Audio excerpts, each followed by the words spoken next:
i7 ગુજરાતનો અવાજ। નમસ્કાર દર્શક મિત્રો, i7 ન્યૂઝ ગુજરાતીની સાથે હું છું આપની સાથે પાયલ બામભણિયા। તો જોઈએ આજના મહત્વના સમાચાર।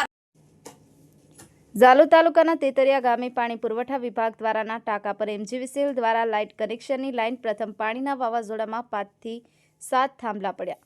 મળતી માહિતી મુજબ ઝાલોદ તાલુકાના તેતરિયા ગામે પાણી પુરવઠા વિભાગ દ્વારા બનાવેલ પાણી સંગ્રહની ટાંકીમાં લાઇટના કનેક્શન માટે નાખવામાં આવેલ વીજ પુલ જમીનમાં ફક્ત 1 જ ફૂટ જેટલી ઊંડાઈ રોપતા અને કોન્ટ્રાક્ટરની તદ્દન નિષ્કાળજીના કારણે વિદ્યુત બોર્ડને ભારે નુકસાન થવા પામ્યું હતું, જેમાં 5 થી 7 પોલ વાવાઝોડાના કારણે પડી ગયેલ, જેના કારણે વિદ્યુત બોર્ડને ભારે નુકસાની વેઠવાનો વારો આવ્યો છે।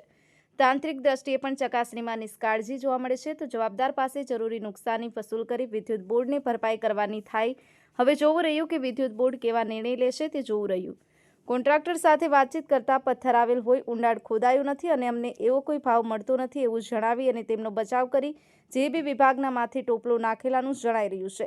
ટાંકીની બીજી સાઈડ પર ખાડા ખોદી શકે તેવી સ્થિતિમાં છે, તો ગામ લોકોના મુખેથી ચર્ચાઓ જોવા મળે છે। હવે જોવું રહ્યું કે તંત્ર દ્વારા શું કાર્યવાહી કરે છે તે જોવું રહ્યું। હાલ તો લાઇટના થાંભલાના અભાવે નળ સે જળ યોજના ખોરંભે પડી છે, લોકોને ચોખ્ખા પીવાના પાણીથી વંચિત છે। પપ્પુભાઈ ડામોર, i7 ન્યૂઝ ગુજરાતી, ઝાલોદ।